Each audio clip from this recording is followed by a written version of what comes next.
She's like, I'll take the $80,000. All right, cool. I was like, great. Now what do I do?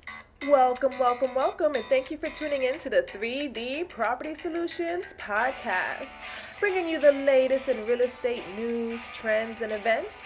Here's your host, Dean. Dean, what are we talking about today? Hey, it's Dean Gazowski with 3D Property Solutions. Welcome to episode number 1 of our podcast. This one's going to be a little bit of more of a monologue type of a deal, and hopefully I can keep your attention and explore how we got started in the business.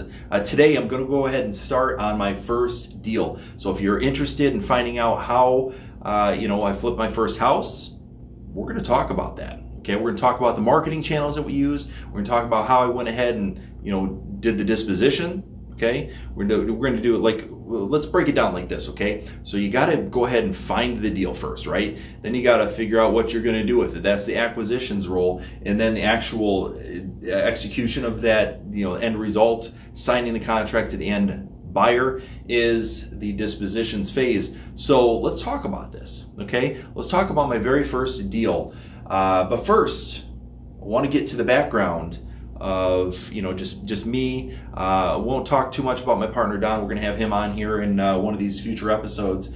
But let's talk about how I found my first deal, because I wholeheartedly believe that one of the main reasons that why Jesus taught in parables was because those are stories, right? Stories, parables, right? They're universal, and that people remember stories. Okay, so walk with me down memory lane, and I'm going to talk to you about the what happened. Okay, so back in 2011, I got hold of a book. And I know everybody's like, "Oh, Rich Dad Poor Dad." Yeah, that's what I read. I read Rich Dad Poor Dad, and I was inspired. I was inspired to like, okay, I got to get some cash flow going in my life. How do I do this, right? And I was exposed to real estate. Started looking through the MLS, and if you remember back in Detroit, the Metro Detroit market, at that particular point in time, we were, the market was kind of coming out of the toilet. Things really hit the bottom at like 2000, depending on the area, 2008, 9, 10, 11, and then things started to increase. So we had a big gap there of it was wild. All right. Now, as I was going through properties on the MLS, I had a real estate agent that I was working with at that particular point in time, since I've become licensed.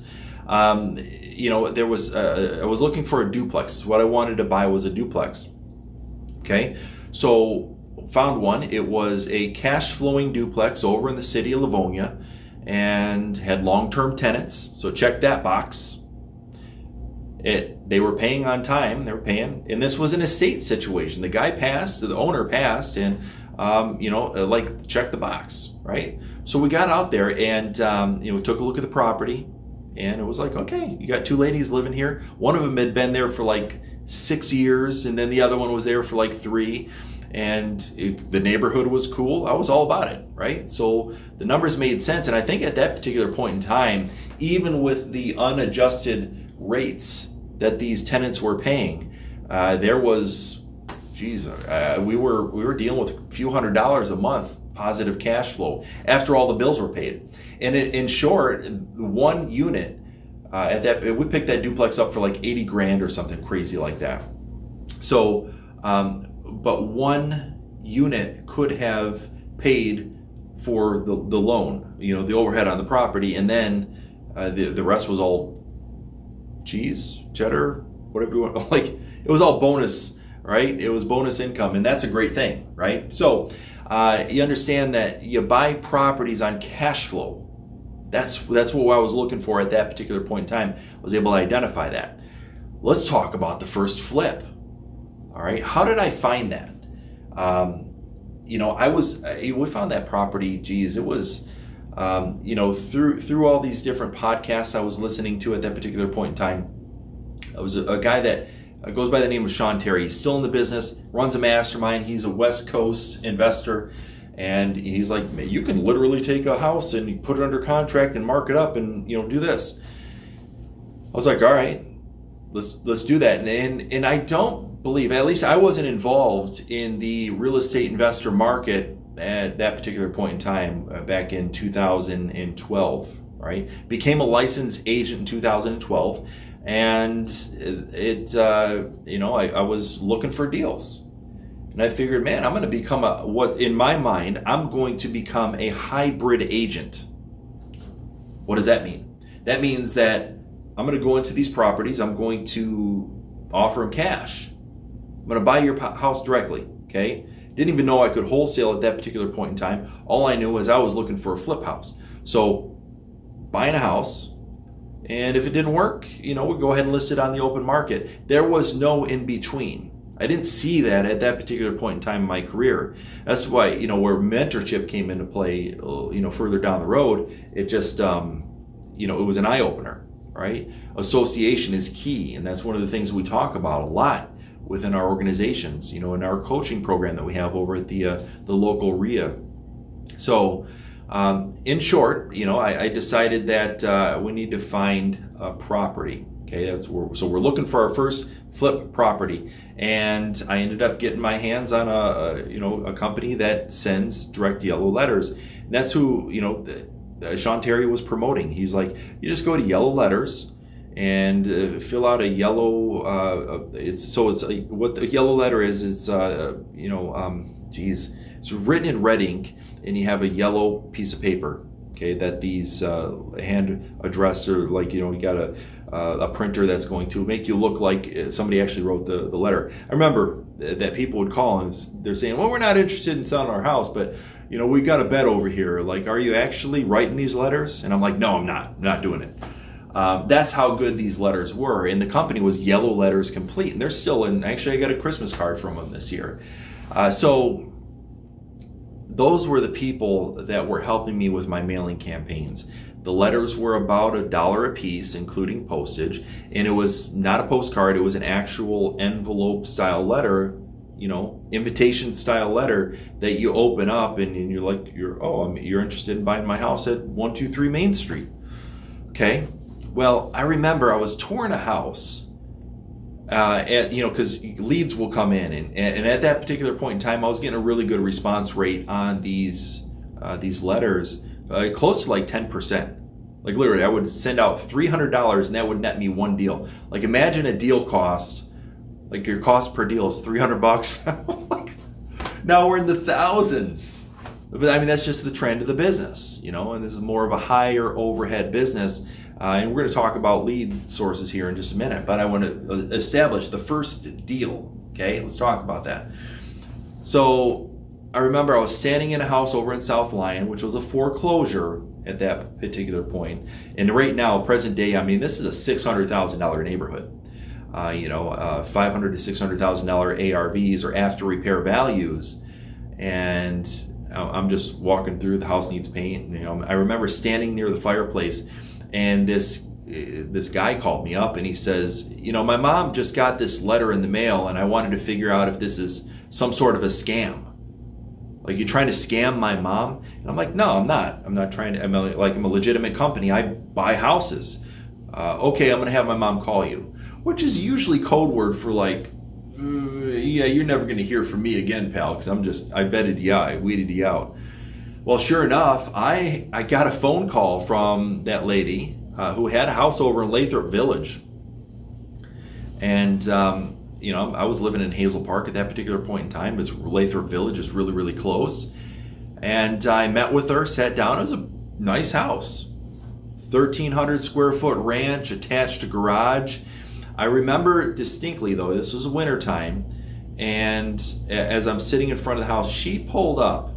And she's driving onto this unplowed driveway, which was all icy and, just had the ice ruts in it, right? So literally, if you got out, I mean, you could slip and you could fall in that ice. She was tired of home ownership. She wanted to move to a condo. She wanted to move to an apartment, enjoy her retirement, and that was it. So we went into the house. I said, listen, exactly. I could list this house on the open market and sell it for $110,000. I can do that right now for you in its current condition. Or I can give you $80,000 for this house and buy it as is. She's like, I'll take the $80,000. All right, cool. I was like, great. Now what do I do?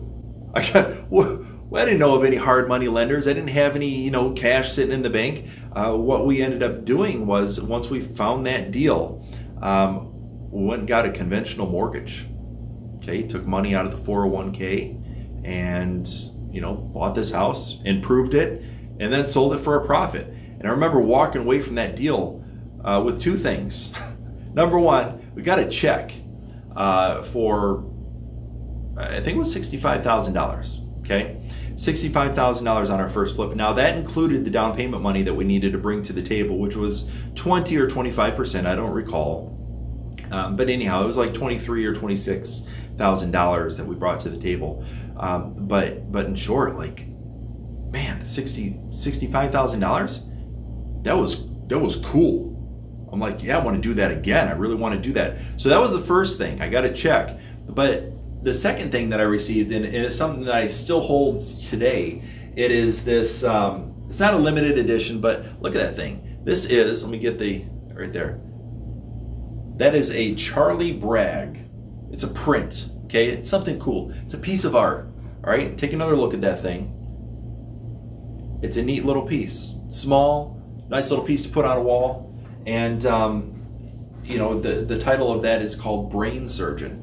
And it was very, very clearly it was left for me, because when I'm doing the final walkthrough, it's sitting right there in one of the bedrooms, like right in the middle of the floor. And I was like, oh man, that's cool. I like art now.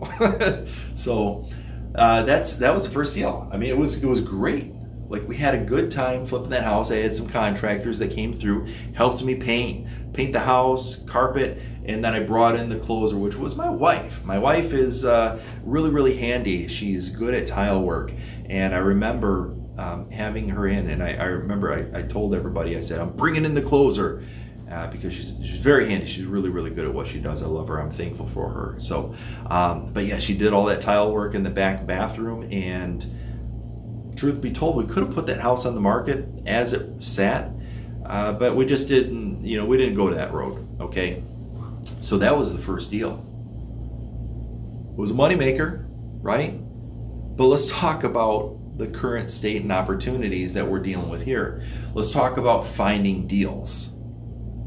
How do you find deals? Okay, there are a couple different ways that you can find deals, right? But let's break those down into, how would you say, like low cost, mid cost, and then higher cost deals. Okay, because there's some investors out there right now that are doing lots of volume in this world, this investor world, in the local Detroit market, that are spending upwards of $25,000 a month on their marketing campaigns, their pay-per-click, their internet advertising, their mailing it's $25,000 a year budget.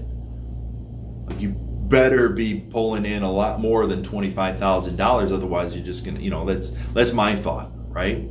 But then again, if you're a solid business owner, you got a game plan. I mean, that's why we go back to the whole the systems that we have in place. There's marketing campaigns. You've got to have people track these things. You're the one-man show, or you need to build yourself a team to keep your whole program organized. Okay, so lead sources. Number one, the cheap stuff. Let's talk about networking. Okay, we do networking events on a very regular basis over at our office in Novi, and everybody's welcome to come out. Wholesalers, house flippers, hard money lenders, anybody, real estate agents, right? I'm a licensed agent, been since 2012, but there's still room for growth. And it's not necessarily a recruiting event. Okay, we're not looking to recruit you or get you to come over to our our brokerage. This is genuinely a come from contribution, and come learn from people that are in the trenches right now doing the business. Okay, so networking, that's number one. Another way, low cost, is I would say doing JVs. That's another form of networking. Like, if you have a buyer, you bring a buyer to the table, and somebody's got a deal out there, and you just happen to know somebody buying.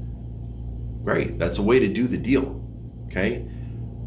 You're going to get into more of the mid-cost now. Mid-cost, ways of advertising or getting the word out. I would say, without a shadow of a doubt, you got bandit signs, okay? Bandit signs, it costs us about $500 per 100, so about $5 a sign. We'll order them, we get them shipped over to us from some online company, and our message is simple: we buy houses cash. Sometimes we'll even put a little something else in there, like "take my picture." Take my picture, like it stops people in their tracks, and they think like, what? What do you mean take my picture? Take my picture. Take the sign's picture. I get it. Took me a while to get it. I'm like, I'm looking for revelation on this one, right? So you think about that, right? Bandit signs. You put them in the particular neighborhoods that people drive through. A lot of people are advised to put these bandit signs at major intersections. People pull up to a stoplight. What's the first thing they do?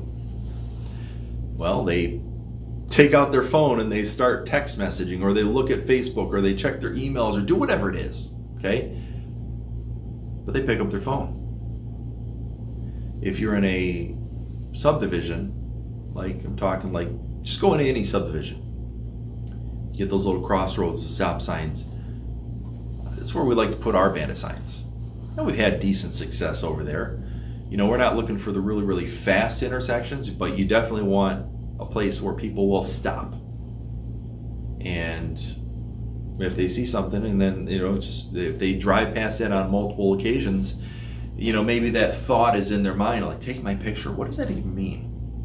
It means take my picture. Right? Don't overthink it. Take the picture of the bandit sign. Call me if you got to sell a house. That's the message. Okay. One thing I would caution you on is to not really get too in depth with the verbiage on there. One particular run of bandit signs, we put a message out there that basically said it was opening line was tenant trash your home. It was a question. Tenant trash your home? We buy houses cash, any condition. I was getting calls from tenants, people that wanted to rent. Do you have any houses to rent? No, I don't. Maybe I should for the cash flow purpose in life, but no, I don't. But I mean, it's like either people don't read, or like, oh, I thought you had houses for rent. No, if you're a tenant that trashes homes, I don't want you. Get out of here, right? So that's number 2, bandit signs. Number 3 we're looking at here is pay-per-click internet advertising, and the things of that, like you're scaling, you're actually running a company, and pay-per-click advertising. I just had a guy quote me on a new Google AdWords campaign, and I didn't give him a budget or anything else. I said, here's what I'm looking to do. And, he basically said I could get somewhere in the neighborhood of 130 responses or leads for about $7,000, a little over 7,000. And I'm like, you're not wrong. I mean, that's probably where we're going to land. But we've got a company that we trust that has been doing business with us for years. And, they really do a good job. The guy is based out of Texas that handles our business. And we handle the regular scheduled calls and stuff like that, and make little tweaks. But the guy's really, really good at what he does. He has a management fee, and then has the the regular pay-per-click, the advertising budget there on Google Words. So those are the different ways, and that's not by any means the only ways, because you can still go to the MLS. That's another low-cost way to find your deals. But just understand that you need to be able to understand what a house is worth in its current condition, what you should put it under contract for if you're wholesaling, and just know your values in your neighborhoods, know where the trends are going.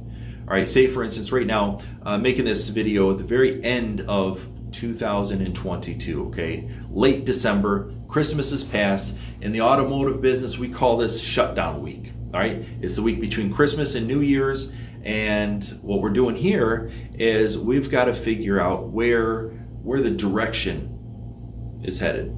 Going on the MLS and finding your deals, you need to be able to track where the pricing trends are going, and price houses appropriately so they sell. All right, because it's like this, right? Let me give you this quick example. When you put a house, as a regular real estate agent, when you put a house onto the open market in a particular neighborhood that everybody knows, the general buying public knows what those houses should sell for, right? So they know if a house is really, really low on price, or if it's really, really high on price, or if it's priced just right. And I'm telling you, the right neighborhoods, they sell quick. That just happens, right? It happens, unless you're not priced appropriately. Now, still in the Metro Detroit real estate market, you will find those neighborhoods where houses just fly off the shelf. It still happens, okay? It's got to be the right neighborhood though, okay? And what's the right neighborhood? It's where the buyers are at. You'll know once you put that thing on the open market whether it's going to fly off the shelf or not, or if it's going to live the regular lifespan. See, we're coming out of a phase in this market. I'm going to call it a phase because back when I got in the business many years ago, there were, I've never known a bad market, I guess is the point, okay? Average days on market for the whole state of Michigan was somewhere in the neighborhood of 34 days. And it would fluctuate there, okay? Right around 30 some days. Or, if you're talking about, days on market, present day, I mean, I don't know what the average day is on market is, but you got to understand that houses are sitting a little bit longer. And I can tell you a prime example. So we've got a house that took about 37 days to sell over in the city of Redford, and that house it would have sold 5 months ago, back when real estate interest rates were not out of line. Mortgage interest rates were not. They were probably in the just below 5%. So they hadn't peaked up over 5, and once it reached over 5, I mean, people started to freak out, lose their stuff, But 5 months ago, let's say June, that house would have sold in a weekend or two. But it took 37 days once the temperature started to drop. And this is all cyclical, because if you really truly look at the trends in the market, some of it's trending. Other portion of it is driven by interest rates. But when the Federal Reserve talks about raising interest rates, that slows the market, and you clearly realize that opens up an opportunity for buyers, because the buyers that were losing out on multiple offer situations and getting discouraged, and they just all this stuff is going on, they're like, well, I'm not gonna like as a listing agent, you would hear the story from the buyer's agents. No, my seller, this is the best that they're, or my buyer, this is the best that they're going to do, and they don't want to get wrapped up into a multiple offer situation and get taken advantage of. That's fine. That's your choice. I'm going to let you know I'll tell you the story of what we're receiving on the listing end either way. Okay. So, back last year when I was looking at my actual numbers, 85% of the deals that we did on a retail basis, they were on the listing end. So we understand what the buyers and sellers go through. So now all I'm saying is that there's more of an opportunity. Good, clean houses are still selling, and I'll always say that. Good, clean houses sell first, as long as they're priced right. But as you go through the whole mix of things, it's just, that's what it boils down to. Okay, I don't want to belabor the point and really get to it. But that house in Redford, it took close to 40 days when it should have sold, 6 months ago, within 10 days. Let's call it that. So it just takes extra time to sell houses. Okay. At its core, here's really what we need to get at. When we're going through a shifting market, there's always shifts and adjustments, market adjustments. You need to figure out how to price your properties. Okay. Right now, as we're at the very end of December, not a lot of people are buying houses. as a house flipper and somebody who's buying houses and doing the acquisitions role, you need to figure out how to pick the right area, and then you get it for the right price, get the house for the right price. Look at your contractors, get multiple bids on your contractors, because not all the contractors are always going to pan out, right? You got to have relationships with people, and then also keep your guys working. That's really, that's one of those unwritten things that rules that are in the business that you got to understand. You got to keep your crews busy. Okay, if you are flipping houses, otherwise you're going to lose them, and then it's going to be 3 months before that crew is going to be able to be on your next job, which is extra holding costs. And if that's your reality and that's how busy your contractor is, that's fine. But just understand that you got to pad in your holding costs and work out those wrinkles in the business. So as the market is trending downwards, which interest rates have hopefully leveled off. I think right now we're in mid 6% range, which is not horrible historically, but with our short-term mindset that we have going on right now, it's a pretty big hurdle to move over, right? When you're comparing to 3 and 4% interest rates. Move quick. When you find a deal, move quick. All right, get it for the right price. And secure it, and if your exit strategy is to flip, make sure that you're accounting for all your numbers, your holding costs, your build fees, and your contracting costs, and then even put a buffer in on that. And I'll tell you, right now with the market slowing, folks are beginning to panic. One thing I'll add with our web leads, we're getting people that are listed on the open market or have come off the market, and they're saying that I need to sell and my agent's not doing the job. Okay, so here's your offer, right? I can afford to do this. Or one of the hot things right now in the business right now is buying on terms. We actually have a couple deals right now. One that is over in Farmington Hills. In that particular property, we agreed on a purchase price. We had the money available, but as we're looking at the dollar amount that the money was going to cost us, the hard money, their private money, I was like, oh geez, man, that's expensive.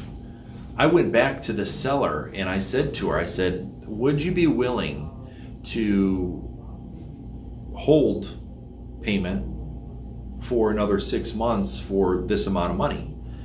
And she agreed, and the bottom line reason was she agreed to that because it was more money than she was going to earn on her CD. Like, she was going to take the lump sum that she received from the sale of her house, put it into the bank with a CD, and make a certain amount of money. And the dollar amount that we offered her, which was fair, was a fair dollar amount, it was a fair offer. She agreed to it, and she's like, yeah, why not? I'd be open to that.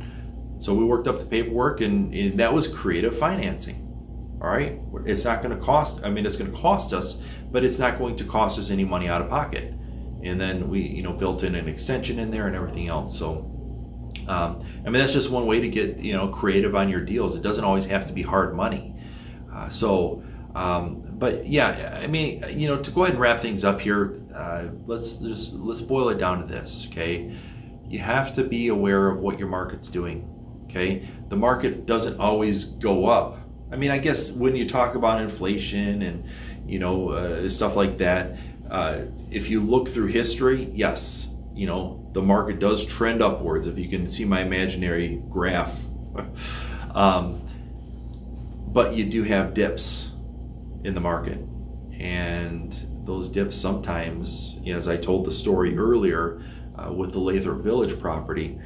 We targeted that list for people that had purchased houses between 2009 and 2011. Okay, that was the 2-year window that that lady bought that house within, and she basically just wanted her money. She paid $80,000 for the house. She wanted $80,000 for it, and we walked from there, and that was great.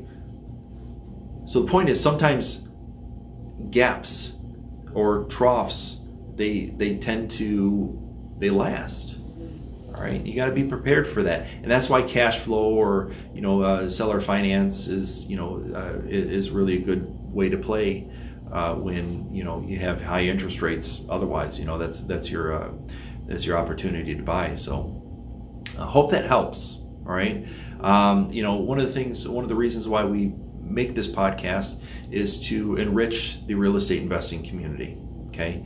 So if you have any questions, feel free, please reach out to us. Ask any of the questions that you have. I'll do my best to address. If I don't know the answer, I'll go figure out a way to get that answer for you, and we'll go from there. So, and if you know of anybody that make a good guest for the podcast, we'd love to do some interviews. And we ask that you like and subscribe the videos to the channel, rather. Like the videos, subscribe to the channel. That's what I'm trying to say there, man. So Dean Gazowski with 3D Property Solutions. Want to go ahead and sign off. Enjoy the rest of the day, your new year. I mean, it's the 27th of December here. So Happy New Year to you, and we will see you soon.